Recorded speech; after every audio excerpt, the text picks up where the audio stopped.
The second episode of Rick and Morty Season 4 has a ton of references, Easter eggs, and things that you might have missed that I'm going to break down for you right now. At the start of the episode, the Smith family is out of syrup because in the last episode, Summer used all of it trying to send Jerry to an early grave. Dad, you hardly put any syrup on. Honey, stop raising your father's cholesterol so you can take a hot funeral selfie. Never get to do anything.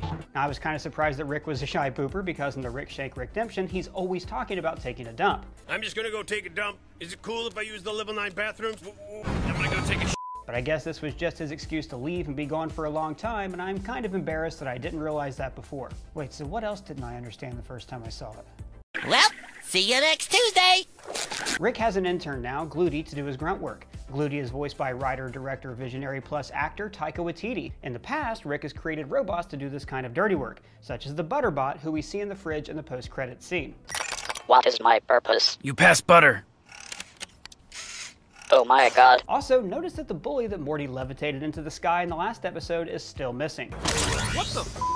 Oh, the air's getting thin. When he's making photocopies, you can see this helmet in a box. Rick has been seen working on this device for several episodes, and there's even a popular Reddit theory that it's a suicide helmet. But I think it's just an homage to Doc Brown's mind-reading helmet in Back to the Future, since Rick and Morty did spin off from Justin Roiland's Back to the Future spoof, The Adventures of Doc and Marty. I'm so sad. Don't be sad, Marty. Now let's talk about Rick's private planet toilet, the greatest place to poop since the Epiphany toilet on Scrubs. Can you sit down? You take stock of your life. I've had some major epiphanies on this old girl. This beautiful alien beach reminded me of the mental projection of Vega in the movie Contact. Rick even has a similar moment of awe when he's about to BM. I should have said the poet. It's a small detail, but I like how he parked far away from the toilet, just so he can walk through this tall alien grass. Afterwards, his incredibly advanced twig breaking simulation has a layout that uses common Microsoft Office icons. The frog restaurant he tracks down the sandwich to is in the Gorgon quadrant. Gorgons are creatures from Greek myth, but have also gotten a mention in Rick and Morty before. That's Gorgon. Total Gorgon. The fly drug kingpin calls him... What does this guy want? Who's this monkey? Because humans are descended from apes. Yeah, my original body is more bipedal, ape descended. Really? Weird. Summer and Beth are at the Murples Mall last seen in Season 3. The alien ship is controlled by the Magnometrons, an alien race that has supposedly perfected love. Their plot to Stillwater is a lot like the aliens in the VTV miniseries back in the 80s. The Love Finders logo is the symbol of their empire. It's even implemented into the design of their ship, appearing in the throne room, the lights, and even monitors. Their emperor is voiced by Sam Neill, and the Queen is played by Kathleen Turner. The ship is piloted by two ARM controllers, much like these devices in Avengers Infinity War, a movie that Rick and Morty mocked in Vindicators 3, The Return of Worldender. Actually, we assembled a second time last summer to fight Doomnometron. The evil water-stealing app is called Love Finderzz, and it has a real website that's currently just a landing page. But if you hit refresh, you'll get a different quote from Rick and Morty episodes. When Rick interferes in the robot war, he's wearing a funnel with a QR code sticker, and that QR code takes you to the Rick and Morty store where you can buy that funnel hat. Come on, Rick, it's 3 in the morning. Well, why do you keep selling us out? The delivery drone has scrawled graffiti on his chest that changes his name to Deliverance. Writing war graffiti on your uniform was common among soldiers in the Vietnam War and is the symbol for the non-film Full Metal Jacket. The battle is full of fun, gory details that YouTube won't let me replay, like this curb stomping of an alien. But I like that this lizard is just stabbing robots with a Bowie knife. So Rick single-handedly turns the tide of the robot war, which the news reports on like it was a sporting event. Here at the Midland Quasar, we're in a complete upset. The revolution has overturned the lizards. Jeffrey Wright voices Tony, the sad office worker plus widower who has the ability to travel solo through space and find private toilets. The farting middle finger bomb that Rick sets off is a lot like the farting mug and wristwatch in Season 3. After Rick puts him in his place, he listens to the song My Shit by A Boogie with the Hoodie. After smothering Tony in the butt cheeks of a Rick mecha, he places him in a fluid called Globofan to create an ideal, yet believable, reality for him. I'm pooping too. These sacks of goo in the believable simulation is a reference to the Matrix. On the ship, while Jerry and Morty are making their plans, notice that Rick is not allowed, which was probably Jerry's idea. There's also this indication toward a rock, which reminded me of this scene in Con Air, when the convicts are making their plan of attack. This is our plane. What's that? That's a rock.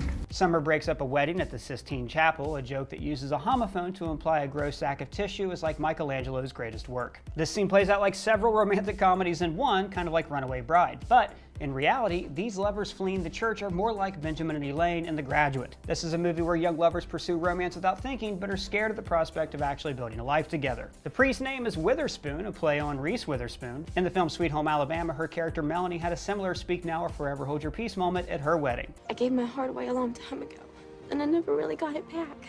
Now notice the only people attending the wedding are older couples who probably don't have smartphones, because they're the only people not running around looking for love. Even at the airport, Summer and her new match have red eyes, showing that both of them have been too busy chasing their matches to sleep. The title of the episode is The Old Man in the Seat, a play on Ernest Hemingway's novella The Old Man and the Sea, which was also adapted into this gorgeous 2000 Oscar-winning short film. It's about the titular old man who wants to catch one giant fish so he can finally find peace. There's an obvious parallel here with Rick, who wants to find peace by taking a giant poop. In the story, the old man does catch the giant fish, but it's mostly devoured by sharks, leaving just the skeleton. In the same way, Rick wins his toilet, but it's a hollow victory because he has only himself for company. And these other versions of himself are telling him that he's a piece of crap, the king of Because after all, that's what guilt is. It's when you feel bad and you keep telling yourself that you're a person. Enjoy using it all by yourself while you sit there and think about how nobody wants to be around you and how you ruined it for yourself because you're a huge piece of shit. This ending of Rick inadvertently speaking a harsh truth to himself was set up by Tony earlier.